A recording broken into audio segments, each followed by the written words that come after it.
నమస్తే RVS news కి స్వాగతం. ఈనాటి వార్తా విశేషాలు. చంబాలపల్లి తాలూకా బి కొత్తకోట మండల అభివృద్ధి అధికారి కె కృష్ణవేణి గారి ఆధ్వర్యంలో రాష్ట్ర ప్రభుత్వం పిలుపు మేరకు సమాచార చట్టం ప్రజలకు అనుగుణంగా ఉండాలని ఈరోజు అన్ని శాఖలను సమావేశం.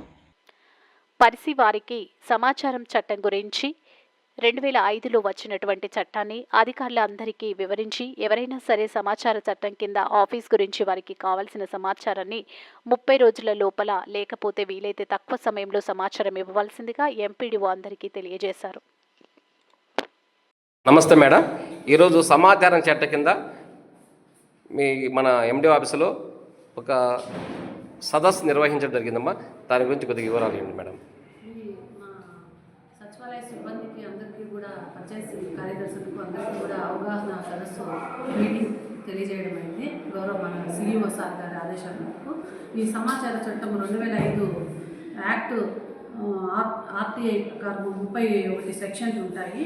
దీని ప్రకారము ఎవరైనా సమాచారాన్ని మమ్మల్ని అడగచ్చు. ఆ సమాచారాన్ని మేము మా దగ్గర అందుబాటులో ఉండే సమాచారాన్ని మేము ఇవ్వడానికి సిద్ధంగా ఉన్నామని తెలియజేస్తున్నాము. అలాగే మా స్టాఫ్ కూడా అందరికీ కూడా ఈరోజు దీనిపైన మేము ఒక మీటింగ్ పెట్టుకోవడం అనేది కూడా జరిగింది. అంటే సమాచారం అంటే మేము అర్జీ ప్రజల అర్జీ ఇచ్చిన తర్వాత ఎన్ని రోజుల లోపల దాని సమాధానం ఇవ్వాలి? 30 రోజుల లోపల ఇవ్వవచ్చును. మా దగ్గర అందుబాటులో ఉండే సమాచారాన్ని ఇవ్వటకు సిద్ధంగా ఉన్నాం. సరే, thank you madam. Okay madam.